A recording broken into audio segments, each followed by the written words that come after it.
Okay, we live stream. You're not supported during live stream. Okay.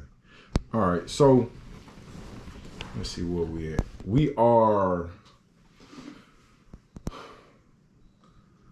the last couple of camps that you're at. You starting to see gang activity. This around about 2000. Oh no. Yeah, around about 2000. Okay. When it really started kicking off. But then like I said, back then I was in the process of changing my life, becoming better. You know, I had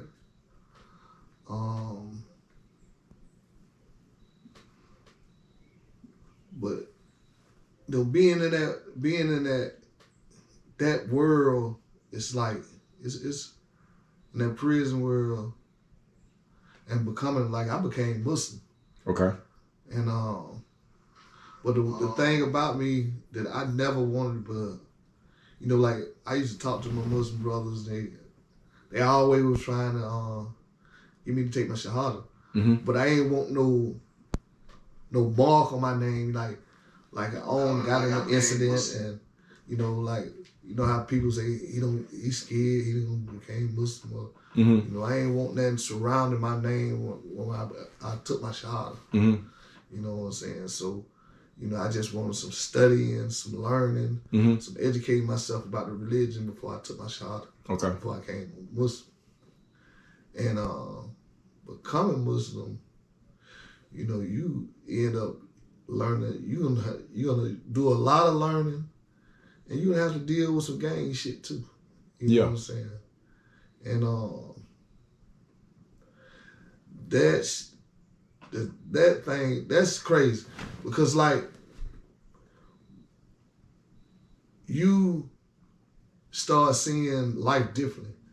Like at one time, me being the oppressor, oppressing the dorm, stealing and taking away from people, growing up, learning, you begin to hate that shit. You know what I'm saying? You begin to go against those guys who doing the oppressing, who's holding the dorm down, who's taking advantage of people. And the Bloods don't like that shit. You know what I'm saying? We had a sign on our dorm, NBA, no Bloods allowed. For real? Yeah. But when we took the sign down and started letting them in, the bullshit came in to control.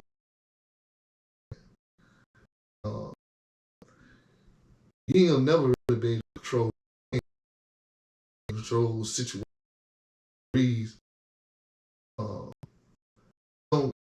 We don't bump it up. Being bumped. I had a story on the Muslims versus the Bloods. Yeah. And so you saying that y'all have had a real run-ins with each other? Definitely. Do you remember why?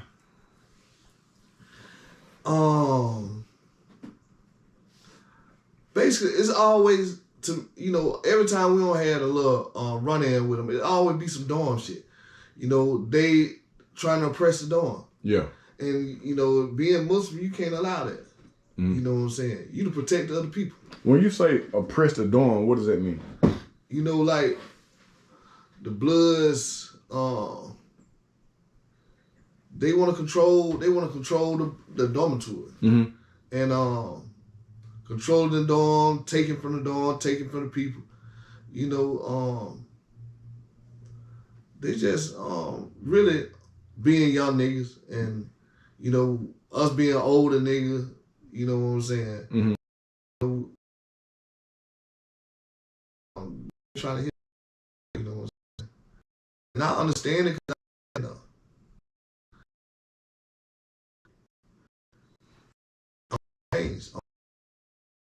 And it's all with. Yeah.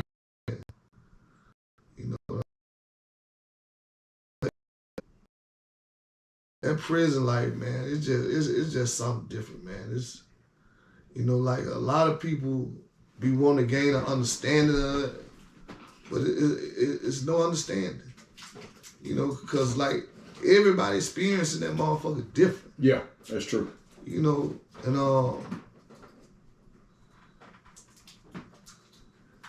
it's just like some people, they may been there before you or after you, and you can give them your experience, and because they didn't experience what you experienced, you know what I'm saying, they can't handle it. Yeah. You know, oh man, it ain't like that. You know what I'm saying? It ain't like that no more. I don't give a fuck how it is. I don't. Yeah. You know, but I still communicate with guys. You know what I'm saying? Mm-hmm. I still communicate with quite a few guys. Yeah. But, and I'm gonna tell you, like, one thing I always tell, you know, guys, man, if you got a good girl, keep her. Yeah. You really don't understand what that woman is going through until you get out here and you got to go through it on your own. Mm-hmm. You know what I'm saying? Man, life is hard, and you never really see the hardship of life until you get out here. You being locked up, you think everything easy. Yeah. You know what I'm saying? Man, she can go to the bank and get that money. She can send me an order. Mm-hmm. She can do that. Man, it's hard out here. Yeah, it's different. You know, if anybody making sacrifices for you, man, respect that person, love that person, appreciate that person, man. You know. At some point in time, while you are a Muslim and you are a community, you have to protect and coach, and you almost got to be like a gang within itself. Nah. The biggest difference in games is like, say if me and you get mad at each other, Mm-hmm. I'm Muslim, used to be, Mm-hmm. and you violate, and I want to fight. Mm-hmm. You don't want to fight. I can't fight you. By law, I can't according fight to you. Okay. I cannot fight you. Okay. You know what I'm saying? You know, gang members, they can fight you. Yeah. They gonna fight you. Yeah. You know? Believe it. But it's just certain things that, you know, like,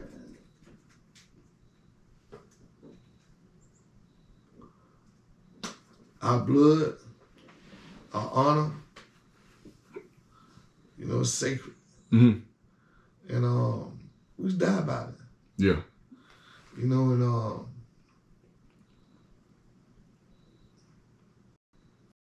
you know, the hard thing for me is Muslim. You know, when you go into the TC transition, going home, that's you really home. Yeah. And I had to send one back. Yeah. Yeah. At the TC? No, I was talking about on Punch. Okay. Yeah. And he on the dope. Oh. He on the dope, and he don't got into it with blood. When you say the dope, are we talking about strips? Strips, meth. Damn. You know, he don't got into it with blood. The GD swung on a Muslim, and he swung on a Muslim. You got to go now. Yeah. Yeah, ain't no ifs, ands, buts about that. Yeah. Yeah, you got to go. You either go or I have to, because we can beat your ass now. Yeah. But I can send all us back, or I can send your ass back. You got to go. You got to go. Yeah. Yeah. To one degree or another, you're almost a protector as a unit you're almost a protector. Yeah. Is that one of the things that our community is missing? It's definitely missing it, you know, but one thing that, you know, we gonna, as a community, we can see all the good over here, Mm-hmm. but we're gonna find some bad in it. Oh, without a doubt. Yeah, we're gonna find some bad in it. Mm-hmm. Because, you know, like, as one thing that people don't like changes. Mm-hmm. You know, unless they bring them about. You know, like your job. Your job would say, well, we used to do this. We ain't doing that no more. We doing this. Mm-hmm. You be like, oh, hell no, man, I'm gonna quit this shit. Yeah. Man, I don't like this shit. But it just changes. Change is gonna come about, you know, in life. Mm-hmm. You know, tomorrow's gonna be different. The day after gonna be different. But people don't want changes in their life. But change is gonna come. Yeah. Yeah, for real. And like black people, you can have Muslims, Christians, or whatever in your neighborhood fighting for you, but they gonna find some wrong in that. Yeah. You know, because they gonna think because this person fighting for you, you gotta fight for this person, mm-hmm. and they're gonna reject that. And we're not saying that you gotta fight. We just gonna fight for you. Yeah. But you know, it's gonna be a part of it in the back of a person's mind that it's another reason behind this shit. Mm.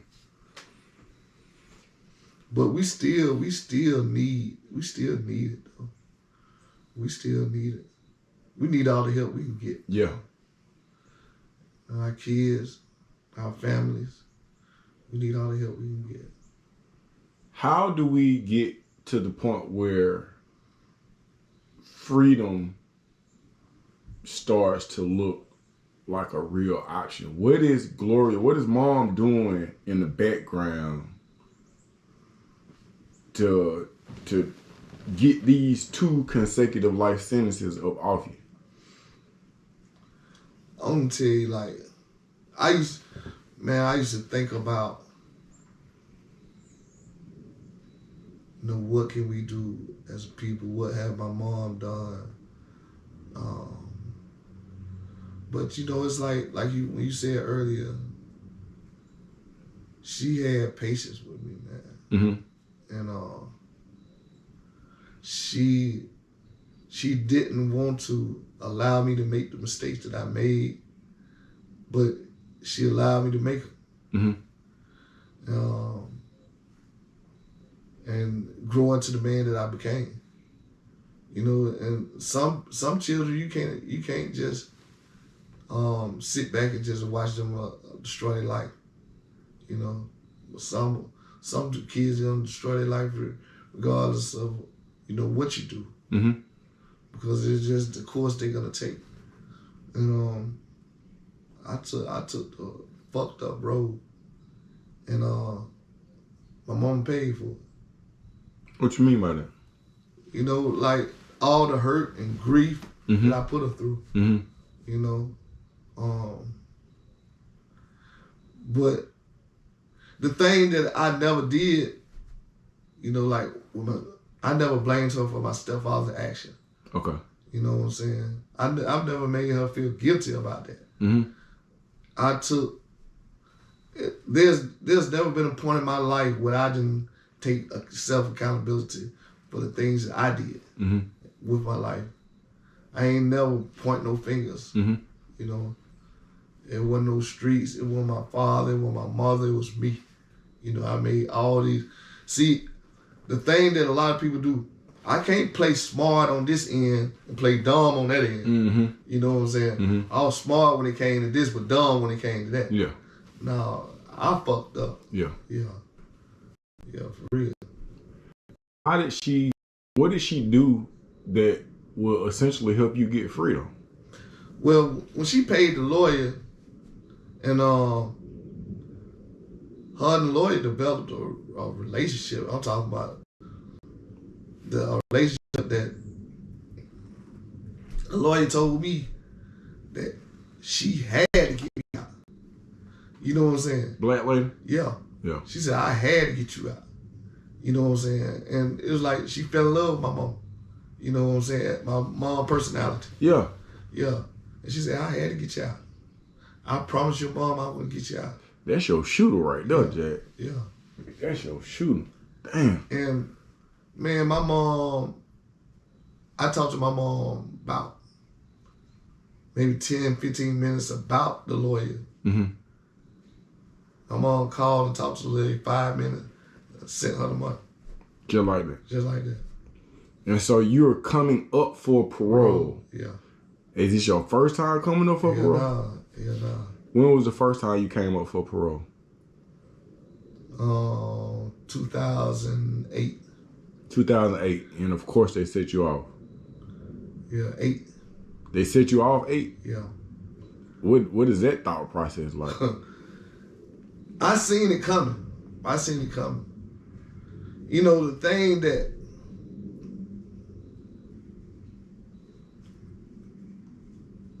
your family always, when you tell them I'm coming up for parole, Mm-hmm. you coming home, and then the whole family, oh, you figure it go home. You ain't told nobody you coming home. You told them you coming up for parole. And then you gotta call home and hurt everybody. Yeah. You know what I'm saying? You already hurt. Now you gotta call home and hurt everybody. You know what I'm saying? So, you know, it just got to a point where I had started saying, I don't want to tell nobody. Yeah. But her. You know, and my mom, she knew she was getting ready to pass. And she was trying to prepare everybody for it. Was she ill? Yeah, lupus. Okay. And is lupus the same thing the trick daddy got? I'm not certain. Okay. And she had got to a point where she was telling me all the time, I ain't never smoked no cigarettes, no weed, no nothing in my life. Now I can't even breathe, you know, so that hurt her more than anything. Mm-hmm.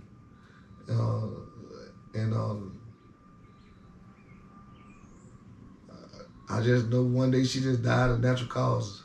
You know, my sister found that now. But it fucked me up. Because where are you at this time? I was in Wilcox. And the crazy part, I had a Muslim brother in the dorm with me. Mm-hmm. He wigging out on the dope. And I'm having to deal with him with this rather than deal with my situation with my mom passing. He's sitting on my bed talking crazy, going crazy, and I'm listening, trying to help him through it. Mm-hmm. But I got my mom's situation deep in my heart. Yeah. Way. So, and I have so many different questions. One, before we get to the next parole, how or do you remember when you start seeing the increase in drugs coming into the facilities? Yeah. Like when I went to Hancock, and that motherfucker like the streets. Yeah. Yeah. How so? I'm talking about shit, everything goddamn, the prices, the weight of the drugs. What year is this? I went to Hancock in 2000. Mm-hmm. And that be flooded. That be flooded. Nigga was getting pounds and pounds and pounds of that shit in. That's scary to me. You know, because back then, smoking cigarettes and all that shit was legal. Yeah. You know, you go to the store and buy cigarettes and lighters and matches and all Yeah. that. So, you know, that shit didn't change later on. But, yeah, the drugs, it was always there. I got a homeboy. Well, I ain't gonna tell. But how did you know that, when was the first time you seen that dope come in and tell somebody up, or somebody that was close to you? Tell somebody up? Yeah. As far as like strips and all that shit. Whatever that drug of choice was. I'm gonna tell you, like, ain't nobody close to me that I ever seen on some fucked up shit. Mm-hmm. You know what I'm saying? You know, but when I first seen niggas smoking that goddamn them strips, mm-hmm. that goddamn cat tranquilizer, whatever that shit is. Yeah. And wig out on that shit. Mm-hmm. Man, that shit goddamn took my breath away. Seeing a motherfucker bending goddamn like they in the Matrix and shit. Yeah. Yeah, hell, I don't know what the fuck going on. But like a lot of people, when they had got them phones in prison, and niggas went to filming them niggas. Yeah. Man, I'm not finna film that bullshit. Yeah, that's crazy to me. No. But that's the generation that we in now, because I can't figure out, like, y'all fighting at school, first thing y'all do is whip the phone out so we can document whatever going on. Yeah. But so in your mind, what's going on when you seeing people document people? I just saw footage of people in Doolin. I'm just thinking, you know, I'm like, when you ask me what I'm thinking, I'm saying, what this nigga thinking? Yeah. Goddamn, taking the goddamn, filming this nigga, cameras on the wall in prison, like, this nigga died, you post this shit, goddamn, you a witness, you an eyewitness. Man, hell no, I'm not doing none of that shit. I'm not doing nothing dumb. That's dumb. Yeah. You know what I'm saying? Your ass, this camera, and you got your own little camera, and you posted this shit. Nah. That ain't making no sense. What's the thought process? Because it's something, and I'm not bigging up the OGs. I'm just saying that the thought process is a process. At this point, I don't need. It's not even a thought process. It just we just fall in the leader. Yeah. Cause like anything that in the prison, you filming these niggas fighting, you filming these niggas doing this bullshit. Mm-hmm. You telling. Yeah. On yourself and them. That's what that is. Yeah. Yeah. For real. It's a excuse act. It's like nobody never speak on it. Or if I seen the dude hold up the dope. Yeah. I seen him hold up the dope, had on some shoes that I know he ain't got. Yeah. And I couldn't understand why they looked like they was on the street. In my mind, I was like, why would you put yourself on Instagram like that? It's a different kind of criminal. Yeah. Them but that's the worst drug I ever seen though. That strip shit. Yeah. Yeah, that shit though. When you motherfuckers see a motherfucker goddamn body goddamn twist and turn, goddamn, like they in the Matrix, some goddamn well. Never seen no drug making motherfuckers do that shit. And then the crazy part, like, this nigga here, he ain't never did it, and he see this nigga transform, and next day he doing it. He tried. Yeah, man. What you came up with? What they do that at? Now his ass transformed. Man, go ahead on. Yeah, I ain't